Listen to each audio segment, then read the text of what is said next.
Yep. Here we're going to be looking at the reactions of, or some of the reactions of alkenes, and also some of the properties of alkenes. And everyone in this room is basically covering their noses now because they are very smelly. So what we've got here is cyclohexene. Normally what we'll do is write that as a hexagon with one of the sides of the hexagon doubled up as a double bond. It's a hydrocarbon, only made up of carbons and hydrogens, and one double bond and the rest are singles. Because it's only made up of carbons and hydrogens, it's non-polar. So as we can see there, we've got two layers. Right, the top layer is the cyclohexene, the bottom layer is just tap water. So they won't mix, just like with the alkanes. Just like with the alkanes, we're going to see if there's any reaction with bromine water as well. So we're going to go through a lot of the same reactions. Now remember, in the bromine water with cyclohexane, it pulled the colour up into the top layer very quickly, and then nothing else happened. It's pretty lame, really. So we're going to see what happens here. Again, it's making the bottom colour smaller and lighter, and it's actually making a bit of cloudiness. And so the overall colour is actually fading. It's not pulling that colour up into that top layer. So what that suggests is that while the bromine dissolves in here, it's also then going on to react. This is what we call an addition reaction. Both bromine atoms in the bromine molecule are being added across the double bond. And shortly we'll do something on the board to show how we can represent that, what we call an addition reaction. All right, going relatively quickly because these things do really smell. This again is an aqueous solution, it's just hydrochloric acid. And we're going to add some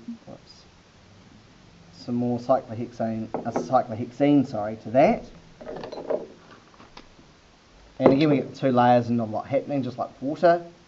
But what I'm going to do this time is add some potassium permanganate, which is a purple or pinky colour, and drop that down into it. Now if I've got enough acid in there, we notice that pink colour disappears. I'm going to do that a couple more times. I want you to have a look at sort of what forms around here. Well, actually, if I do enough of it, we might see a difference in the size of the layers. Not really, but it goes a bit sort of globular. What it's making is what we call a diol. It's an alcohol that's got two OH groups in it. So in this case, it's got it's added an OH across. It's broken the double bond and put an OH across that, and I'll show you that there. Whenever permanganate decolorizes in the presence of an acid, it's what we call an oxidation-reduction reaction, which you're going to learn about in a future topic. In this case, it's oxidizing the cyclohexene, making it an alcohol. In this case, it's what we call a diol, two alcohol groups in it, and it's reducing the permanganate to just manganese 2+ ions.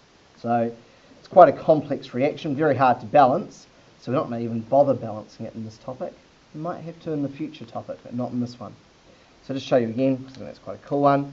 When the pink colour touches the interface, so where the two layers meet, and I give it a wee shake, it decolorizes. You might see a very pale brown there.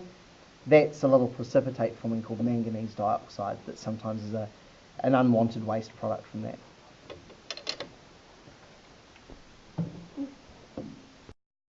Right, so we've just had a look at some reactions of alkenes using cyclohexene as our example.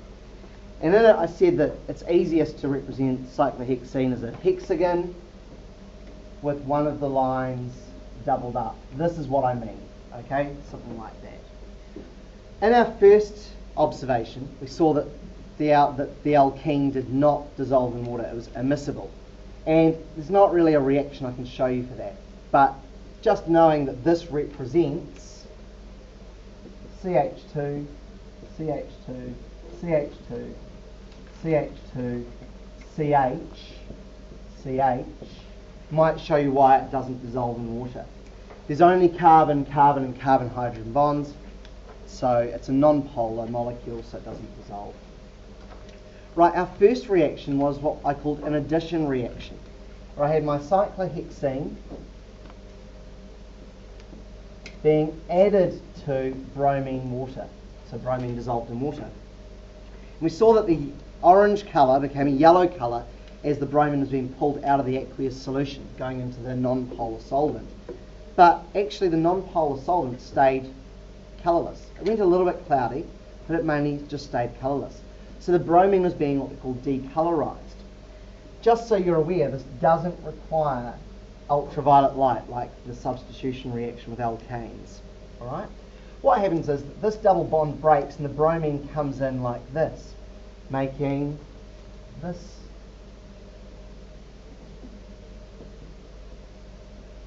compound. Now I can number that hexagon in any way I want, but the best way to do it is to go 1, 2, 3, 4, 5, 6 for the carbons, or 1, 2, 3, 4, 5, 6 if you prefer clockwise. So for naming this, we call it 1, 2, there's 2 bromines, so di-bromo.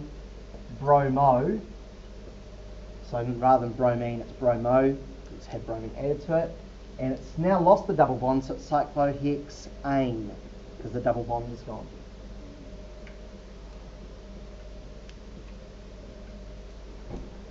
So that's probably one of your easy ones. This is one of the best tests to see if you've got an alkene present in an organic compound.